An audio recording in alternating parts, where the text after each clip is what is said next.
Friends, ఇప్పటివరకు మా channel subscribe చేసి ఉండకపోతే వెంటనే సబ్స్క్రైబ్ చేసుకోండి. మరిన్ని కొత్త అప్డేట్స్ కోసం బెల్ ఐకాన్ను తప్పకుండా యాక్టివేట్ చేయండి. ఈ వీడియో మీకు నచ్చితే లైక్ చేయండి మరియు మీ అమూల్యమైన సలహాలు, అభిప్రాయాలను కామెంట్ రూపంలో తెలియచేయండి. మీ ప్రేమ, ఆదరణ ఎప్పుడు ఇలాగే ఉండాలని కోరుకుంటున్నాం.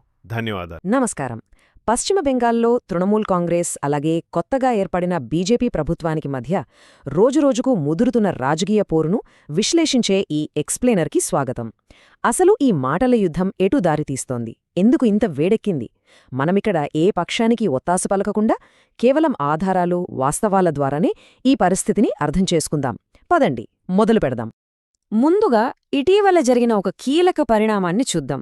టీఎంసీ అధినేత్రి, మాజీ ముఖ్యమంత్రి మమతా బెనర్జీ తన పార్టీ ఎమ్మెల్యేలతో ఒక సమావేశం నిర్వహించారు.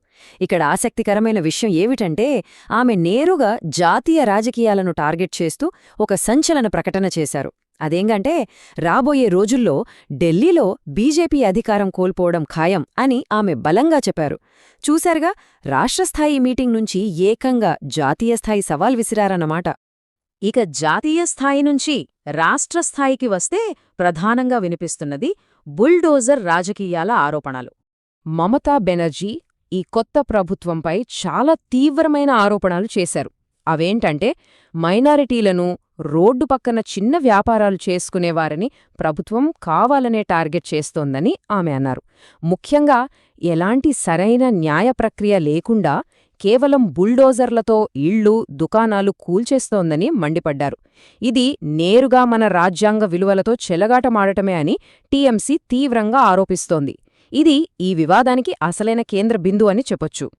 అయితే ఈ రాజకీయ పోరాటం కాస్త ఇప్పుడు వ్యక్తిగత సవాలుగా ఎలా మారిందో చూద్దాం. అసలు ఏం జరిగిందంటే, టీఎంసీ జాతీయ ప్రధాన కార్యదర్శి అభిషేక్ బెనర్జీకి కోల్కతా మున్సిపల్ కార్పొరేషన్ అంటే కేఎంసీ నుంచి నేరుగా ఒక డెమోలిషన్ నోటీస్ వచ్చింది.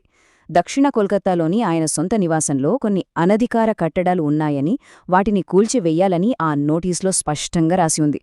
ఒక ప్రధాన ప్రతిపక్ష నాయకుడి ఇంటికే కూల్చివేత నోటీసు రావడం రాష్ట్ర రాజకీయాల్లో ఎంత పెద్ద ప్రకంపనలు సృష్టిస్తుందో మనం సులభంగానే ఊహించొచ్చు. దీనికి అభిషేక్ బెనర్జీ కూడా ఏమాత్రం వెనక్కి తగ్గకుండా చాలా ధీటుగా బదులిచ్చారు. వారేమైనా చేసుకొనివ్వండి, నా ఇంటిని కూల్చేయండి, నోటీసులు పంపండి, కానీ నేను మాత్రం ఇలాంటి బెదిరింపులకు తలవంచే ప్రసక్తే లేదు అని తేల్చి చెప్పారు.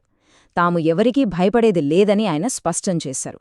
ఇదంతా ఒక ఎత్తైతే, ఈ కోల్కతా మున్సిపల్ వ్యవహారంలో ఊహించని ఒక ఆసక్తికరమైన ట్విస్ట్ ఉంది.